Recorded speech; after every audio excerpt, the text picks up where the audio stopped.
Thank you. There we are, fully operational. Welcome once again to Breckland Planning for today. Can I first of all just go through a little bit of housekeeping for you? There are 2 fire doors on this side here, just for your attention. There's another one down the corridor if you happen to be in the lavatory when the building flies a fire, and also the entrance door where you came in. There are no tests down for today, so if we hear the alarm goes off, we will treat it as genuine until asked otherwise.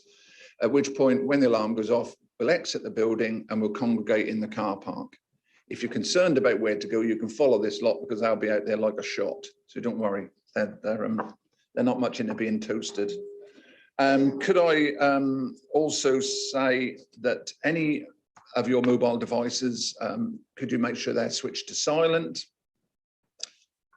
We do fine you, and we give a fine to the chairman, but you've all been so good, we haven't hardly mentioned it for quite a while, but just in case anyone does. And also, as each application is raised, what I will do is, we've got a list of people who have registered to speak. I'll get you to come and sit over on the right-hand side, and the officer will do the presentation, and then I will instruct you as to when and how long you have to speak. When you are speaking and your time is up, you will hear, which doesn't mean your room is ready in the Breckland Hotel. It means that you've run out of time. I would ask you to sum up. That doesn't mean another 3/4 an hour. That means instantly towards the end of that sentence that you were speaking. All right, just so we can make sure we get through the day. I've got a bit of feedback there. I might have been sitting a bit too far forward. I was getting so excited, you see, that's what it was. We're going to start. Thank you to all my members who managed to get in. Item number 1 are the minutes. I gather you've all read them and you're all happy with them, and I can sign them off. Okay, thank you. All agreed on that. Item 2, apologies and substitutes. Teresa, have we got? Thank you, Chairman. Yes, we've had apologies from councillors, Councillor Attewell, Councillor Bells, Councillor Digan, Councillor Kiddle-Morris, and Councillor David Wickerson is here as substitute for Councillor Attewell. Thank you. Thank you, David. Item 3, declarations of interest. Anything like that I will raise as each item is brought forward. Item 4, Chairman's announcements. I haven't got anything apart from the fact I should have introduced my team, which I will do now, which on my left-hand side, I've got Mike Horn, who's solicitor to the council. On the far end, we have Simon Wood, who is Director of Planning and Building Control. That was a good one, good. We have Rebecca Collins here, who's my Head of Development Management, my right-hand person.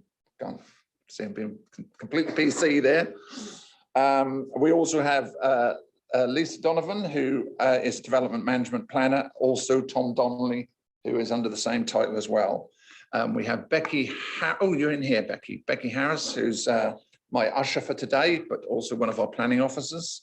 And from Democratic Service, we have Teresa here, who will be doing minutes and bits and pieces. And also we've got Ruth at the back doing, I don't know what she's doing. You're doing you're doing something there.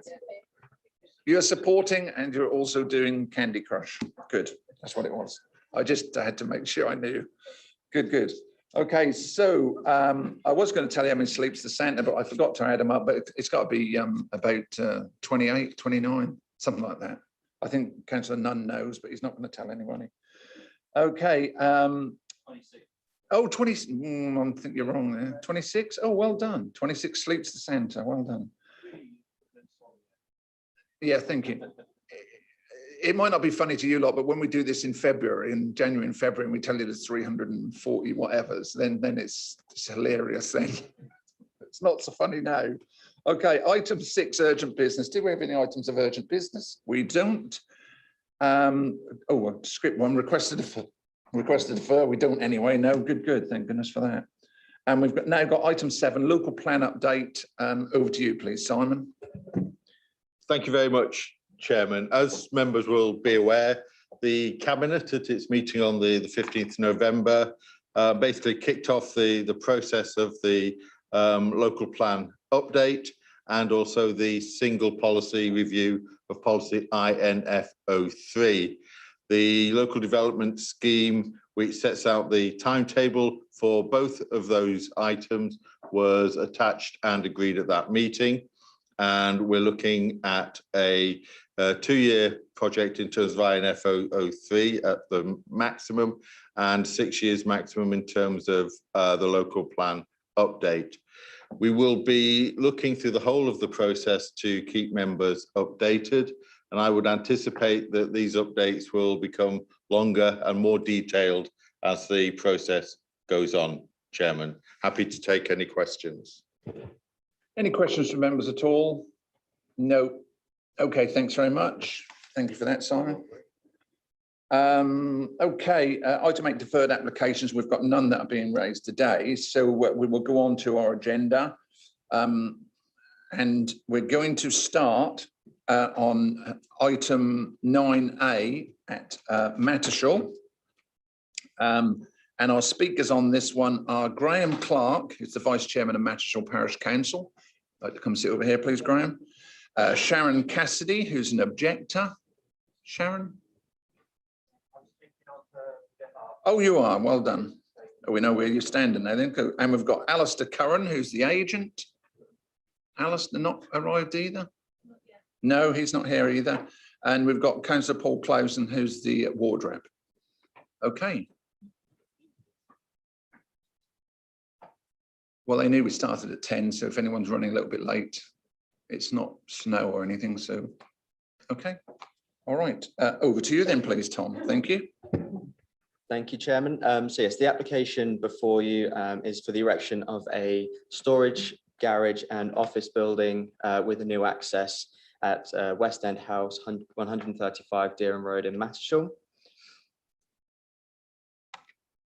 I have a aerial photo showing the site in the context of the wider area. So you'll see it's within the settlement of Mattershall, albeit on the edge of the settlement, with residential development on the adjoining side to the east of the site.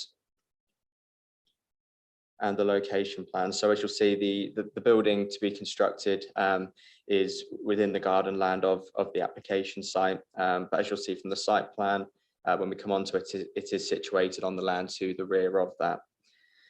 In terms of the proposal itself, the building is to be operated for the applicant's business. The reasoning for having the building on site is that there is a 24-hour need to have access to the vehicles and equipment that are stored on site, as they currently have a unit in Norwich, which just isn't practical for the operation of the business, as I say, given the 24-hour requirement for it. So they're basically looking to bring a secure storage facility on site for the vehicles and equipment, as well as having essentially a home office facility for that. They have advised as well that there has been security issues on the site, given that the vehicles and equipment is currently stored outside.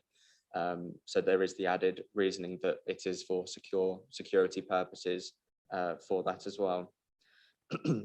So just running through the plans, we've just seen the elevations and the floor plan here. So a 2-bay or double bay garage, a storage area, and as I say, a home office as well. So here we have the site plan. So as you can see, the building is situated on the land to the rear, and will be accessed via a new access to be created on the westernmost point of the site, as you can see at the bottom of the plan there. So just to run through some site photos, this is the front of the property and the existing access, which will be retained for the domestic purposes. Boundary photo, or photo showing the existing boundary treatment of the site, just showing that there'll be quite significant screening, therefore minimizing the visual impact. Further screening to the front, some of which will be removed, as I say, to provide the new access, but otherwise to be retained. And this is the land in question on which the building is to be constructed. So as you can see, currently used as a sort of domestic garden land with, as you can see on the left-hand side of the photo, some storage already taking place on the site of the materials. And just further photos across, looking across the site north.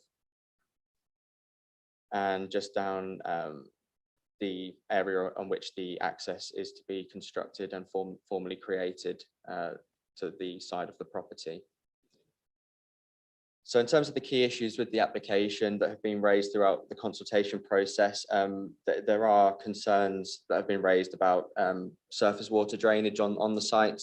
As you can see here, the Environment Agency mapping shows that the site falls within a low and medium area of surface water flood risk. As a result of this, we have had a flood risk assessment and drainage strategy submitted. So just identifying here that it's proposed to have a rainwater harvesting tank and an infiltration basin. Having considered the contents of the FRA and the drainage strategy, it's considered that in principle, the site is capable of dealing with the surface water runoff that it will generate. However, given that the infiltration features are still situated within the area of low surface water flood risk, we would like to see some more detailed information submitted prior to commencement of the development, just to ensure that the infiltration features are sufficiently sized to deal with that. But as we say, the site is capable of infiltrating the surface water sufficiently, is just to ensure that the strategy that is actually implemented does suitably cover that off as well. Another issue that was raised was to do with trees on the site and boundary hedging. So we've had this plan submitted, just identifying tree protection measures that will be implemented during construction to ensure the preservation of the trees. There is proposed removal of 2 trees on the site as part of accommodating the development, but these have been considered by the tree officer, and he does not consider that their removal would have a detrimental impact in terms of landscape character, and they would not warrant the preservation of those trees either. So in terms of the proposal, as I say, we considered that all of the statutory concerns have been covered off and are acceptable in terms of local planning policy. There is proposed conditions, as I say, to ensure that the drainage strategy that is implemented is suitable and satisfactory, and other conditions in terms of tree protection and conditions requested by the Highway Authority to ensure that the development is safe in terms of access and egress of the site. And additionally, the only other point to mention is a condition to ensure that the building is used in association with the applicant's business, just to ensure that it's not sold or leased off separately to a third party, which could obviously flag up other issues. But overall, officers are satisfied that the application is acceptable in planning terms and accordingly recommend approval. Thank you, Chairman. Thank you, Tom. Okay, Councillor Clowson, would you like to go first or last? Last, thank you, Chairman. Okay, thank you. Then we've got Graham Clark, please, who's the Vice Chairman of Mattershall Parish Council. You have 3 minutes, sir.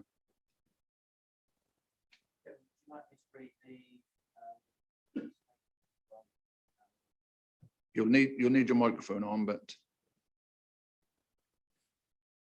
the statement from. Sorry, my Wi-Fi's just kicked in and thrown the screen. Okay. Just come back to it. So, would you like me to read the statement from the neighbour that's It's entirely it's part of your presentation, so it's your time. In that case, I'll read mine. Okay. If I may.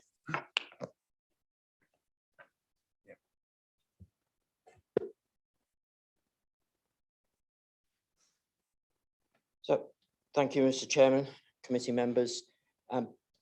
This proposal, in Mattershall Parish Council's view, seriously conflicts with a number of policies within the adopted local plan and Mattershall neighbourhood plan. Due to the limited time available, I'm going to concentrate on the Mattershall neighbourhood plan policies that this application conflicts with. Firstly, policy HOU4. Proposals should complement and enhance the historic and rural character of Mattershall. In this case, it does not, it conflicts. Policy HOU6, proposals should demonstrate how they achieve the following criteria: local character, form, height, massing and scale, and the building materials. And in all 4 cases, this conflicts with the criteria. Policy ECON1, specifically for businesses.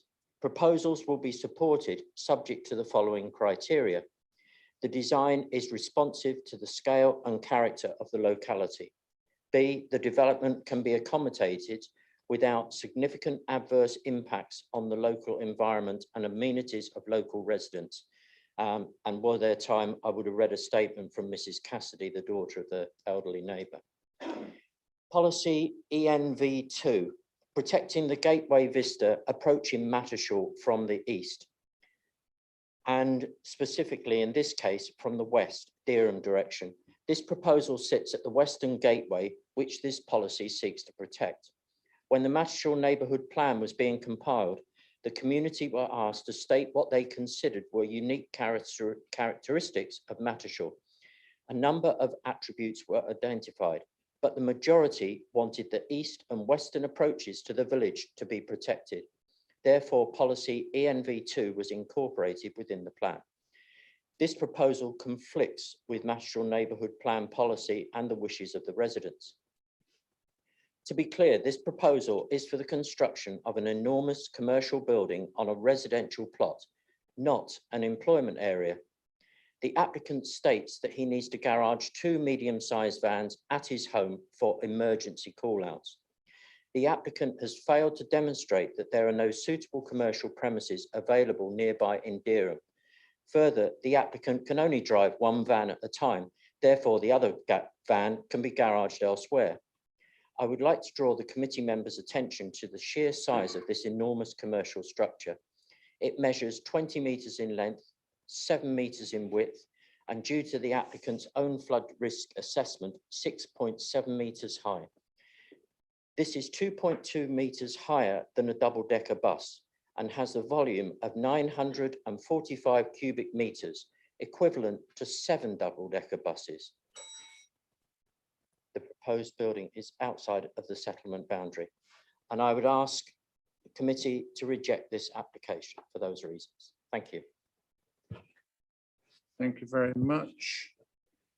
Okay, I've got Alistair Curran, please, who's the agent for the applicant. You have 3 minutes now. Is that Perfect. okay? Thank you, Chair. Thank you. Thank you. Good morning, Chair. Good morning, members. So my name's Alistair Curran. I'm a chartered planner with Planning Places. Basically, our colleague Nicole, she was the agent, but unfortunately, she's come down with COVID symptoms. So last minute, I've stepped in. So apologies for the rush on this. I'd like to start this morning by clarifying a few points. The applicants, Mr. William Smith and his family, have lived at End House and they've been residents at Mattershall for 4 years now. The report to committee describes the proposal as a commercial development. It is not. Indeed, even if it was, it would be compliant with the NPPF, local plan, and even the neighbourhood plan policies, as per the officer's recommendation within the officer's report. The dwelling house and its curtilage will remain residential, and that's key. The applicant is still intending to live there. That's still his house. This is just for him to store his vehicles in for work purposes during evenings when he has to do night calls. The garage proposed will be used for the parking of vehicles associated with the applicant's work, but that's not unusual in many domestic situations. The applicant runs a heating and plumbing business, specialising in boiler replacements and actually heating upgrades, which is particularly relevant at this time of year, so he's nice and busy. Heating and plumbing is essential and is a key service, which many in this sector run from home. In the applicant's case, he has business premises in Norwich, which are suitable for his business operations. However, he does not plan to relocate this to his home. He simply needs some space where he can securely store his vehicles and his tools. As we already know, there's been a couple of break-ins in his vans in the past, and there's currently police investigations into that. It's for these reasons why the building of the garage and the driveways at his house is needed. In my view, in light of this, the need for permission relates to the scale of development and not the principle of it. Now, the scale of it is necessary to store the vehicles and the tools, but also to facilitate a small office where he can do his invoices and other ancillary work without having to do this within his house. But overall, the principle of development is one where it is still remaining residential. This is just to secure the vehicles, which in any normal situation, whether it's an AA man, a media vehicle or a gas vehicle, you would have no objections to. And for that recommendation and for that reason, we sort of adhere to the officer's recommendation, and hopefully committee can support this application. Thank you.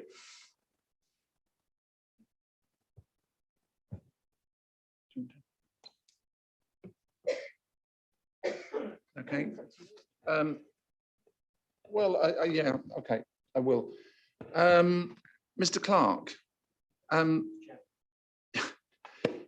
in light of really wanting balance, what we'd normally do is someone who was here in the form of an objector, we would ask them to be here and speak. But because you have been instructed to speak and you have spoke on behalf of the parish council and you're prepared to speak on behalf of the objector, I think it's only fair for balance that we do hear it. It's unusual for me to take that like that, but I think I would like to have a balanced view if you don't mind. I'm sorry to put you on the spot. That's fine, Mr. Chairman. No, Mr. Chairman, you were actually going to hear it anyway because I was going to read it out. You're going to anyway. Oh, well, that's. Well, it's now completely. Yeah, well, I don't want it your fault. twice. Yes, I don't want it twice. This is. You won't hear it twice, Chairman, and I've got. If- the words from it. I don't like to think that for some reason, Mrs. or Ms. Cassidy unfortunately can't be heard today for whatever the reasons are. But if you can cover that then, Councillor Clayson, that's fine. That's fine. And if you be lenient on my time then, Chairman. that would I will very, be a very little nice. bit careful with the timing. Don't worry. Once I can get my stopwatch to do what it wants to do. Anyway, over to you. You have 3 minutes. So, thank you, Chairman. This is the statement from Sharon Cassidy. First of all, my apologies for unavoidable reasons. I cannot be with you today to speak, and thank you for allowing this statement to be read out on my behalf. My elderly parents live in this small bungalow, as did my brother and I previously. It was and is a lovely home with a small garden, which did not seem so small when we were younger. It is light and airy and clearly on the edge of the open countryside. When we were told about this application, it was to be for a pair of secure garages because of the break-ins that have taken place. So we did not worry about this, live and let live.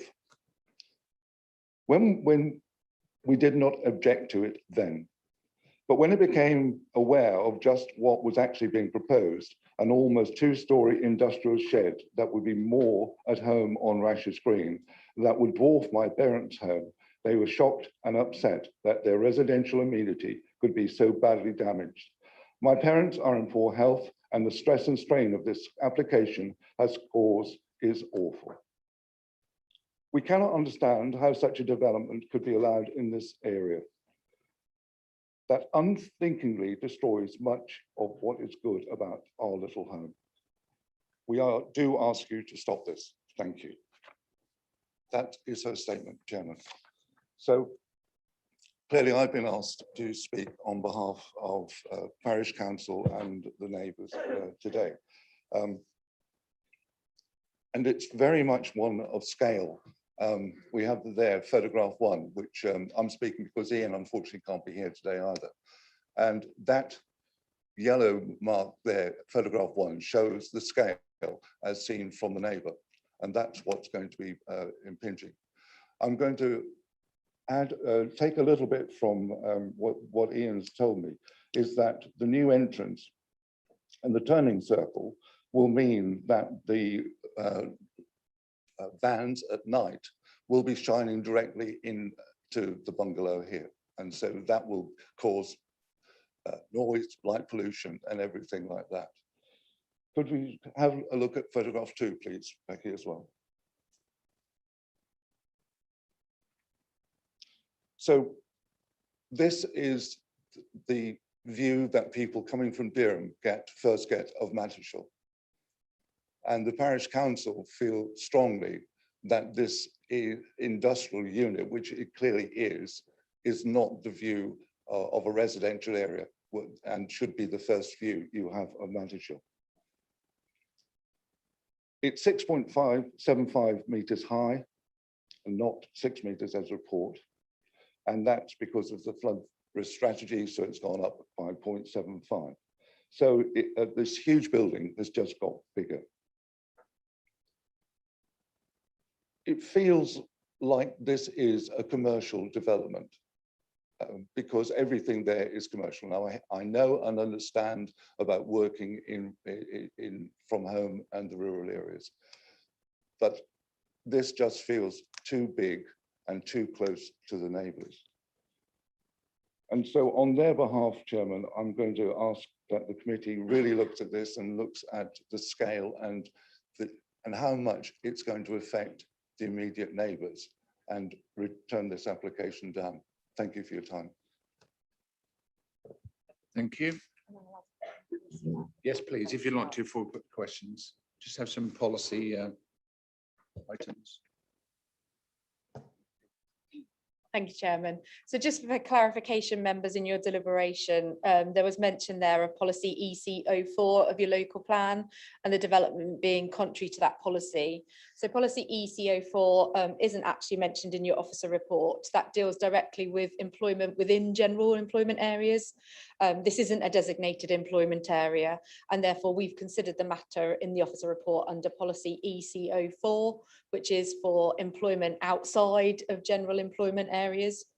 You'll note from the officer report that we don't think that the development does comply with policy EC04 of the local plan because it doesn't meet one of the 3 criteria of being expansion of a business as listed in your report. However, we have then considered it under the Mattershall Neighbourhood Plan ECON3, it's easy for me to say, which does support home-based and small businesses. And on that basis, the officer report sets out that the principle is considered acceptable and has been established. So just to clarify, we haven't considered it under ECO3 because that's employment in general employment areas. We've considered it under ECO4, which is employment outside of those areas. Thank you very much. Thank you, Rebecca. It's open to questions from members. Councillor Gilbert. Thank you, Chair. I've got 1 or 2 questions. First, for the agent, you said this is not a commercial development.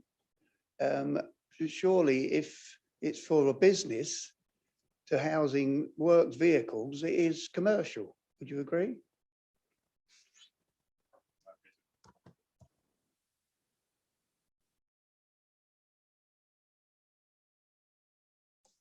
Is that better? Thank you. No, so basically, we're not changing the use of the land. It's still domestic. It is still his house. What we're trying to do is ancillary development. He wants garages for the storage of his vehicles. And yes, they are commercial vehicles he would like to store in there, but we're not proposing to put in a commercial development. This is just to store the vehicles to be used in connection with the house. Further question? Right. Can I have a couple of slides up there, please, Tom? One, there was an aerial photograph showing the location.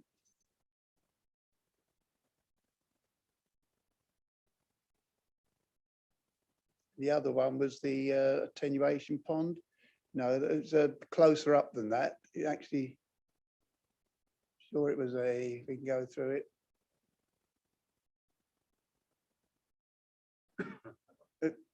Well, if you can come back one, I'll go do this one first. On the top right-hand corner there, I assume that's the attenuation pond. Seems very close to the house. Why wasn't it put up in the top left-hand corner where it wouldn't do? It would be more appropriate, I thought, rather than that close to a building. And the other question I have, I'm sure there was one there which showed the location of, but the other thing is the height of it. Now you say it's 6 meters on a meter high plinth, that's 7 meters. Now, to me, what is 7 meters?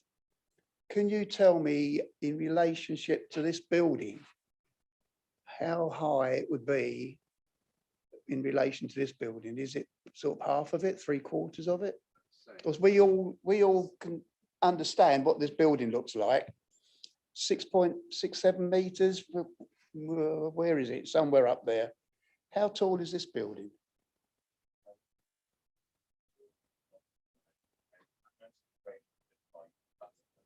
Can you use your microphone, please?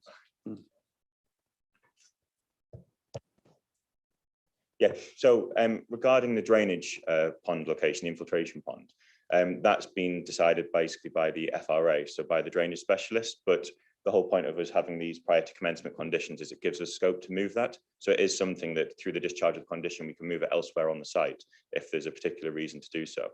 And that's just the ideal location according to the experts in their field.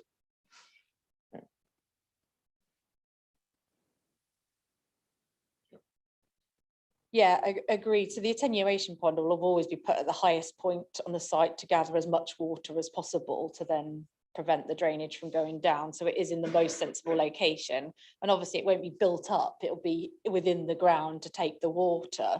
So actually, no, it's at the highest point to stop the water from running downhill. But obviously, you know, there is a close bordered fence there that we saw from the photos. So the views of that would only be from the applicant's own garden.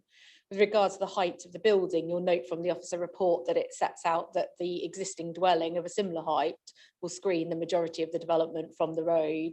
And that with the existing boundary screening, which we've seen the photos of, we believe that that will be largely screened from the highway at that height.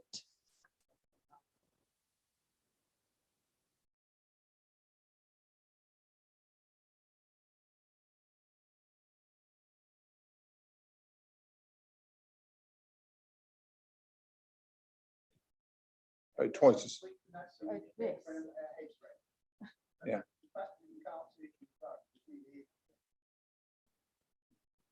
Well, I must be about 2 meters tall.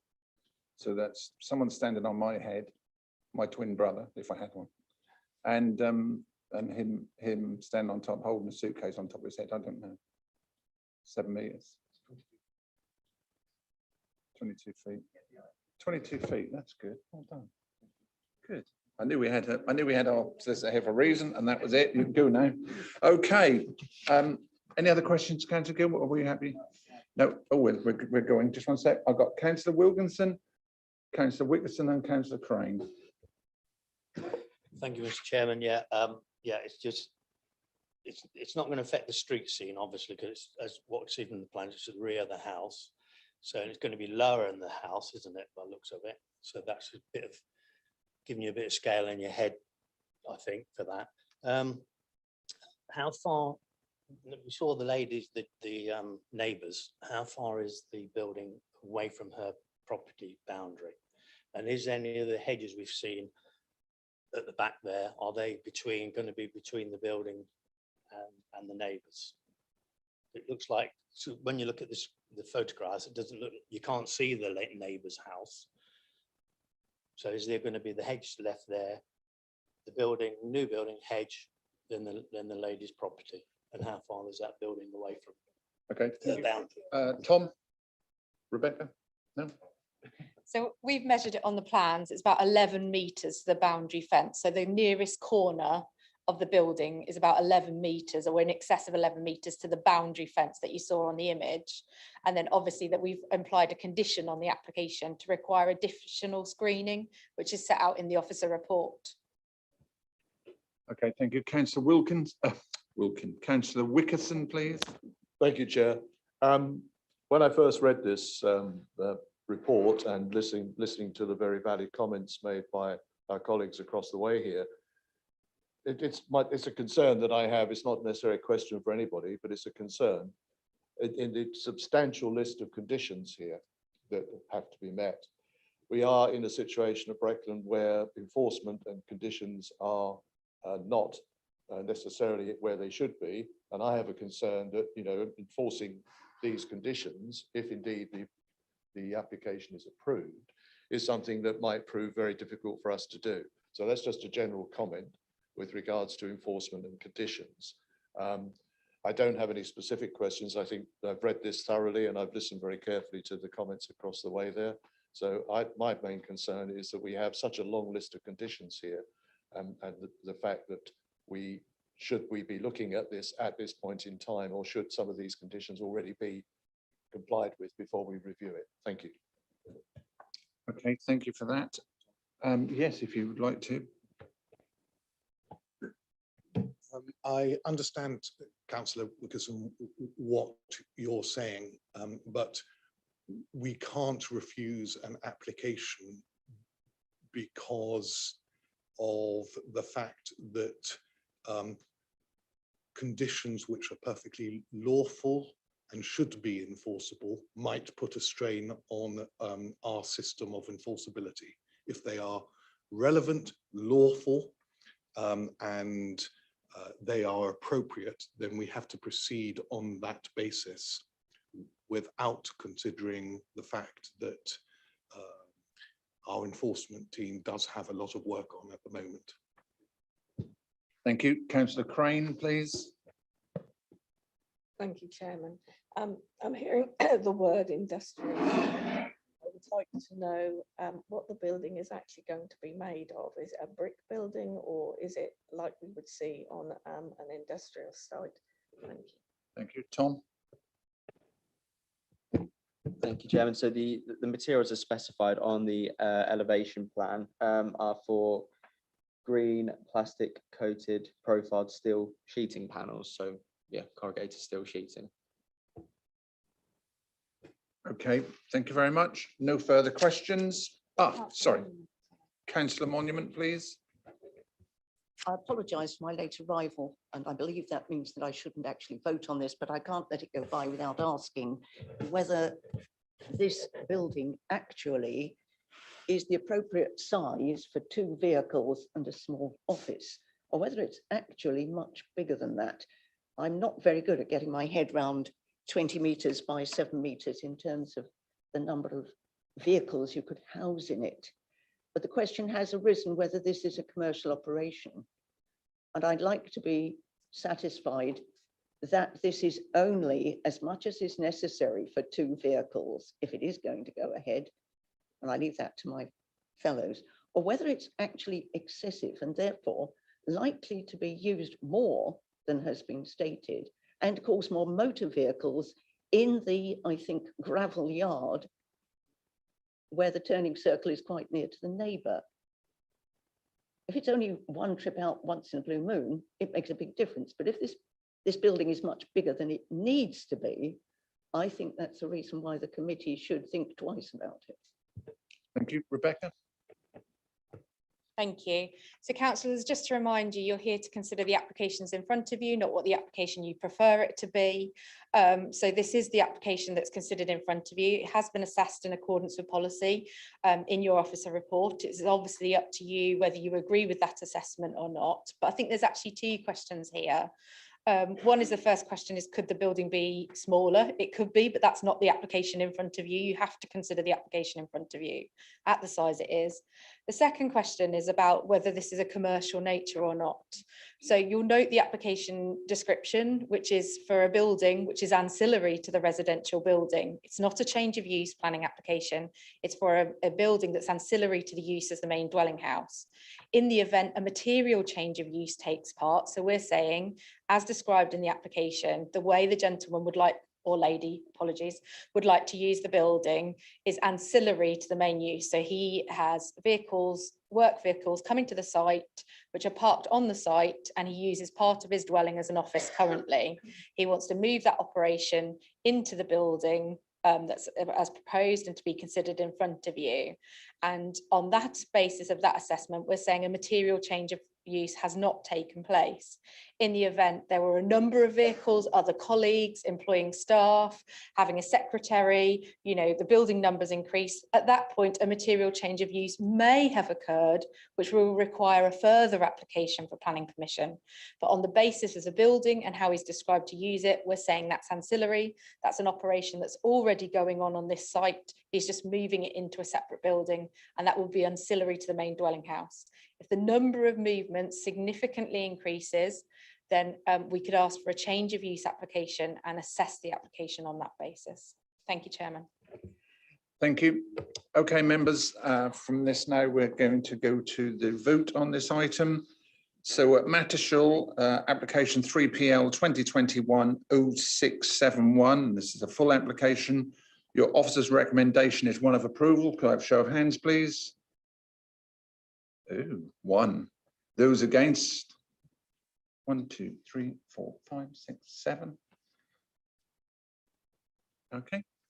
From the floor, if I could have someone who would like to give me, I'll take Councillor Gilbert and seconded by Councillor Crane. Councillor Gilbert. Excessive scale, inappropriate design, inappropriate materials. I think that would be a start. Councillor Crane, would you like to add, or are you happy just a second? Yes, I would second that, and encroachment on the amenity of the neighbouring property. Thank you. And enhance the area. Okay, I think that's enough. Thank you. So we're going to take the overturn recommendation, and it's coming from the floor. So from the floor, your recommendation from the floor is one's refusal. So could I have show of hands for refusal, please? 1, 2, 3, 4, 5, 6, 7. And those against refusal? 1, same as. Okay, thank you very much. This item is refused. Thank you, gentlemen. We now go to item 2 at Scarning.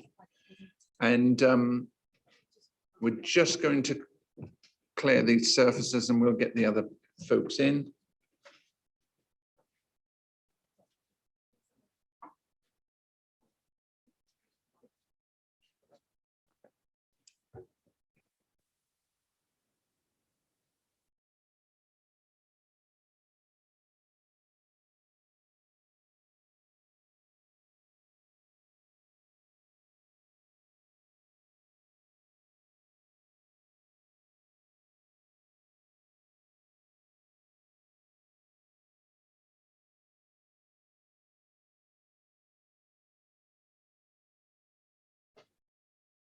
Okay. Anyone coming to sit here, just to remind you, there is hand gel and there are wipes if you want to wipe any surface or gel your hands. So on this one, I've got speakers. I've got Mr. and Mrs. King, who are objectors. If you'd like to come and sit on the right-hand side. I've got Ian Carwood, who is on behalf of the agent. Thank you. And Councillor Paul Hewitt. Oh, you are there, Paul. Sorry. Okay, if you'd like to make yourselves comfy.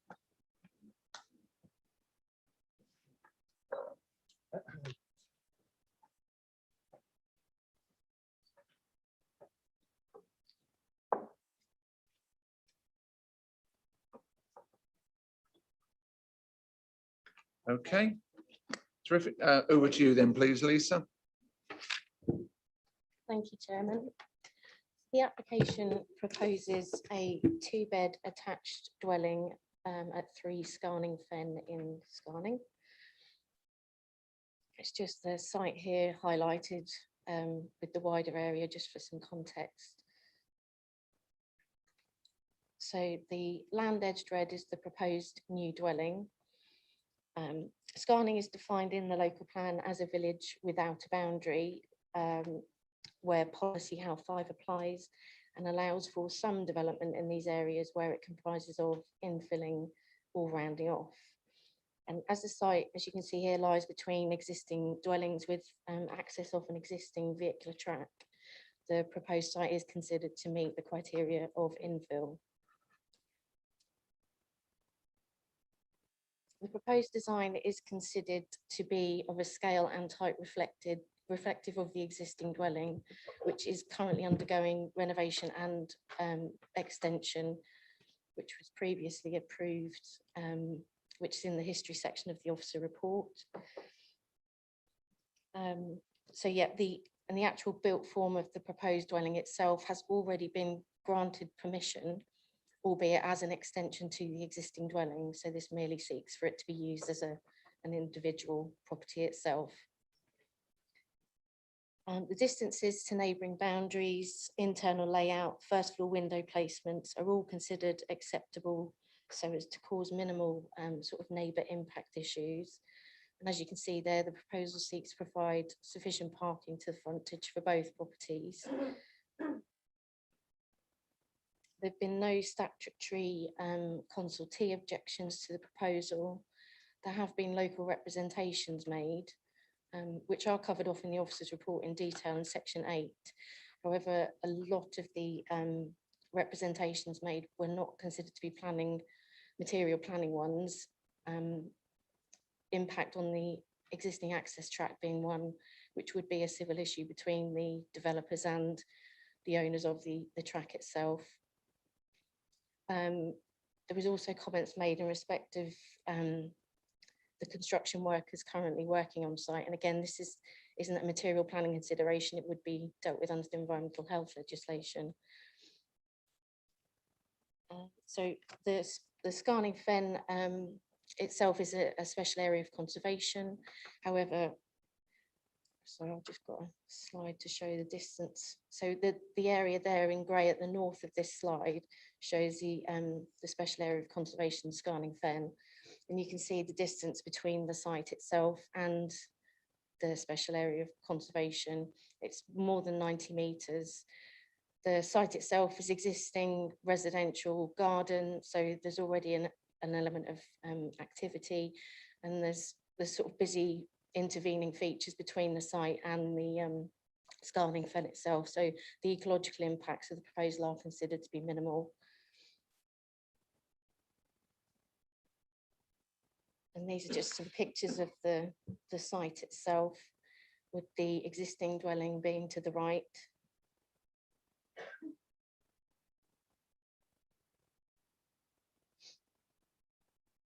As you can see, it's currently undergoing renovation.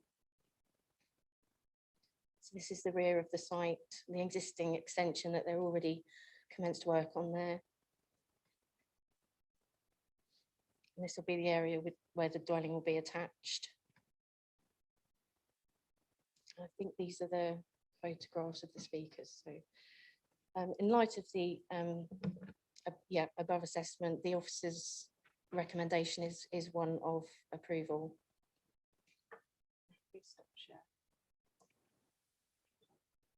Okay. Okay, terrific. Thank you. Councillor Hewitt, would you like to go first or last? Okay, thank you. I've got Mr. and Mrs. King who are objectors. Are you both speaking or? You'll just speak. Okay, fine. You have 3 minutes then, sir. Is that okay? Good morning, Chairman and committee. I'll read what we've come up with. Scarning Fen is a small, distinctly rural hamlet adjacent to an SSSI wildlife site. We strongly object to this planning proposal to make 2 semi-detached properties into a terrace. The shoehorning and site overdevelopment would have not only a detrimental outcome for this unique rural area and its existing inhabitants, but would severely impact on the future occupants of number 3. We live at number 4. Most importantly, there will be no access to the rear garden where the septic tank is situated. There is no permitted access from the rear banked lane. As it is proposed that the new dwelling share the existing septic tank system, the occupants would also not have sole use and control over the septic tank, which is wholly in their rear garden, nor access to the soakaway at the front of the property. Space is very limited here, and the soakaway has been put on the land of the proposed new build and actually sits on 2 boundaries alongside number 2 and the lane. Where will the soakaway for the new build go? The new build has many proposed windows and a door overlooking number 2 and is very close to the boundary with number 2. If the style of windows are to be as those used in the renovation of number 3, they are not within keeping of surrounding cottages. And the front doors are shown to be facing each other, and again, not within keeping with the existing cottages. Parking. 4 car parking spaces are proposed for the 2 properties. This is tight. The plans also show storage of refuse bins here. The space is too compact to accommodate these and the cars. For 60 years, the original cottage, number 3, had right of access over Scarning Trust land to its garage, the site of this proposal, and that's 1 car width. The developers have removed a front boundary hedge and concreted parking strips over a grassed area, which is owned by the trust, seemingly claiming it as part of their property for the car parking. This grassed area is usually used in the same context as a pavement, so now denying its use to other members of the public. The compact nature of the proposed parking provision also means that there is inadequate turning area for vehicles to get in and out without encroaching on trust land opposite the parking lots. The original proposal of an extension to a family home, in keeping with the surrounding properties, would see comfortable parking for 2 vehicles using the original right of access over the Scarning Trust land. An additional dwelling means additional cars and people and service vehicles, which in turn brings additional noise and also extra vehicle movements will have an adverse effect on the unmetalled lane, which existing residents have to maintain by filling potholes with rubble, etc. This problem is, thank you. This problem is exacerbated in the winter or when there is substantial rainfall. Although we have many more concerns, we would ask the planners to give their sincere consideration to the planning points we now mention. Thank you very much. Thank you. We've now got Ian Carwood, please, on behalf of the agent. Thank you. 3 minutes, sir.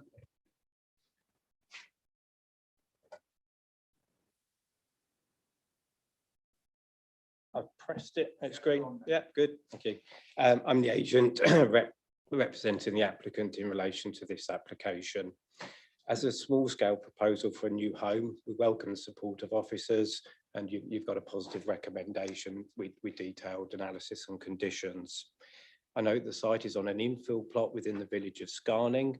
The built form follows that at the extent of that approved under a permission for a 2-storey extension to the main house, and so there are no further physical impacts to consider.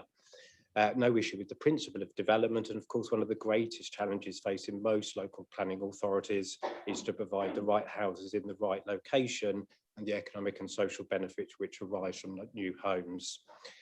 We note that in association with the 2-storey extension, an on-site sewage plant has already been provided, which comprises the right level of investment to address this matter. I've spoken to the applicant about this. We're very mindful of the objections on this matter, but he's invested in this.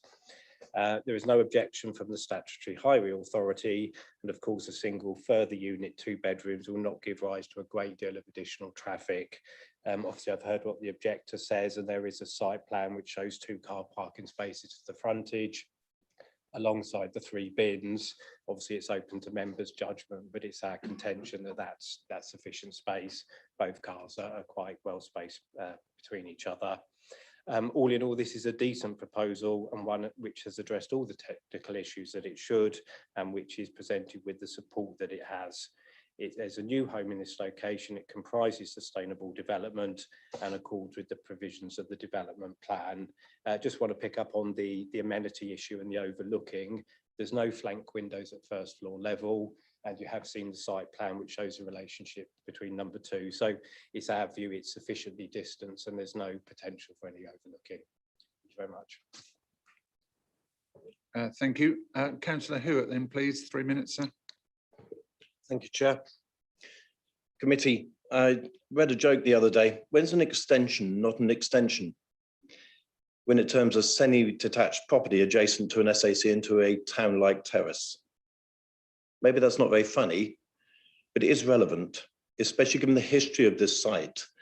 Start of the year 2021, 0006, decision for the applicant's own use for a ground floor single-storey rear extension. It was noted that the dwelling before was in need of refurbishment, and the proposal to bring it back was considered a betterment. Within a few weeks, 2021-0851 turned a single-storey extension into a double and became a more marginal decision under COM 3. It also noted, though, the officer's report that the proposal to bring the building back was a betterment, and on balance, the extension proposed was proportionate. Also, as the extension had no impact on the parking and there were no highway and safety issues, concerns from COM 01, TR 02 and HO 06 were suitably addressed. And now we have this, a completely new house where there is an impact on parking, there is adverse impact on residential amenity, there is a separate dwelling, this is not an extension. As usual, highways don't care as long as they don't have to pay, and the nearby special area of conservation remains fine because Stone Curlows know to keep 90 metres away from the site. And the planning justification for all this, as we approve the extension, and then we approve the extension on the extension, now we must approve this. Can we get serious for a while? This is an opportunist, inappropriate, unsustainable overdevelopment in an area that is the wrong location. This is not a town. In this context, our residents look for you for protection. Not just our residents, by the way, the local ecology does as well. For our residents, there seems to be a huge number of very expensive consultants for such a small development. Consultants from out of town who appear quite aggressive to see this application go through. I know one of the letters of support was from a strategy advice and problem solving consultancy who have a large number of private clients of significant net worth, including an overseas royal family, as though that should sway the planning balance. I know some here will say, I trust our officers, and as such, I must follow their advice. This is not a question of trust. This is a question of standing up for our local communities, and money should never drive our planning process, especially at the cost of our residents. Please turn us down, although I would just ask one final thing. I'm sure when you read the report and you visited the site, you are absolutely clear that condition 12 is completely unviable in this context. And I'd be delighted to answer any questions you might have as to why that is the case. Okay, thank you very much. It's open to questions from members. Oh, there we go. Councillor Gilbert, please. Thank you. Councillor Hewitt alluded to condition number 12. Could he tell us what it is, please? Thank you, Councillor Gilbert, and thank you for the opportunity to look at condition 12. This application is planned to be built by the same developers and the same process, including the same improved inspectors that are currently monitoring the current extension on the extension. I understand that our development control team, who have been trying to contact the improved inspectors, so far without resolve. They're located in a small little office somewhere in the middle of London. They're not coming back. But I also understand that our development control team have said, as this is an AI application, we have no impact whatsoever into works on this site. If we are to improve an inappropriate development on the basis of our own policies, we have to have the capacity and the ability to control that development as and when it goes wrong. If condition 12 is irrelevant and is unenforceable, my take is none of the other conditions also will be enforceable. We could argue that's not a planning consideration, as we heard last time, although it does seem to be a consistent theme here. But if we cannot control the quality of building work within our district, we have to think very seriously about new inappropriate development.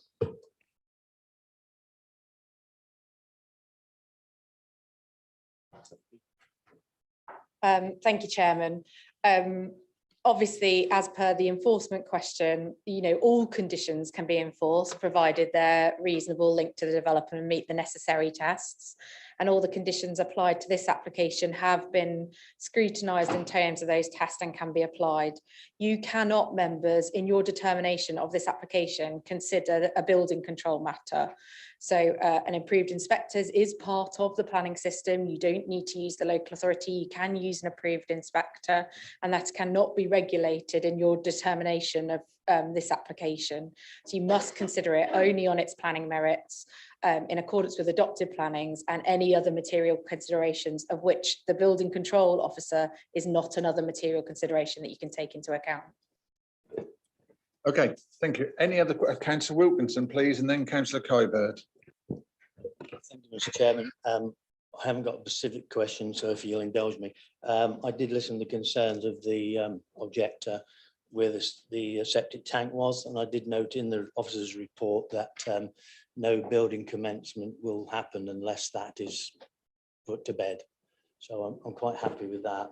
And actually this does, the objections I can see on here are not any, they're not planning policy objections. I can't see anything which sits in any planning policy for objecting. Okay, thank you. Councillor Kybird, please. Thank you, Chairman. I think my concerns are around the septic tank and foul water disposal issues as well. We've heard from the applicant that something's been installed, but if it's satisfactory, presumably the condition can be discharged prior to making a decision.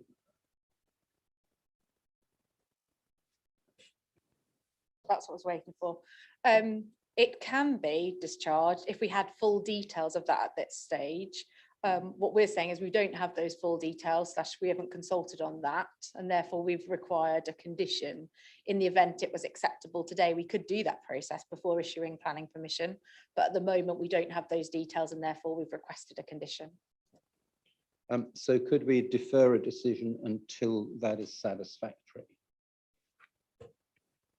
I would remind you members about the requirements of the NPPF to determine applications and apply conditions whereby development is acceptable and can be applied to make a development acceptable. So in this regard, we're saying that the development is acceptable and it can be made acceptable by the addition of a condition, and it's acceptable to have that condition that meets the tests.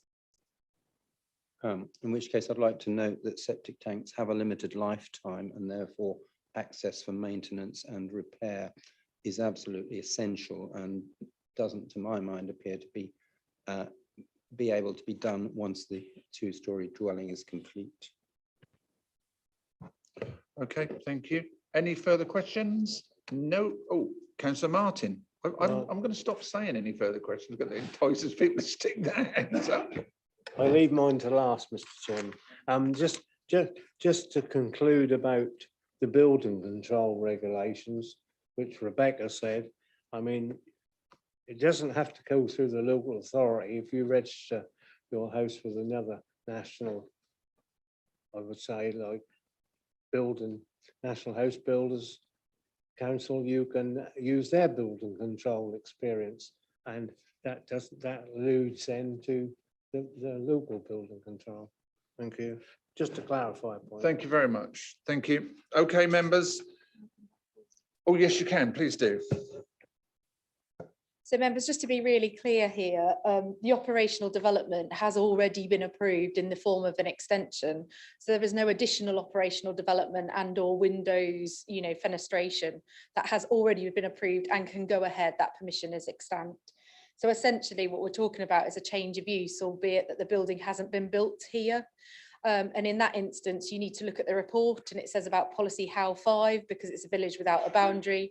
So the question is this infilling or rounding off? And given its position in between two dwellings, as set out in the officer report, we believe it to be infilling.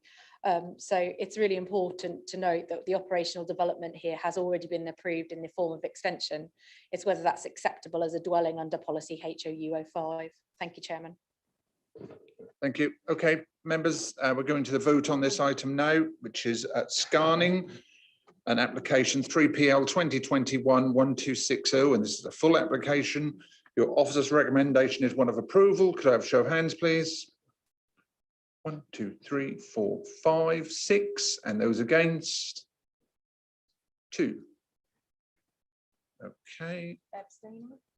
Abstention. Okay. Okay, thank you. Okay, so this item is approved. Thank you, ladies and gentlemen. We are going to carry on unless anyone desperately wants to have 5 minutes. No, they don't. We're all happy. Sorry? Oh, you do. Go on, you want? Yeah, you go on. No, not stop. Oh, and another one. Okay, I'm going to have 5 minutes. I've got 2 losing, 3 losing.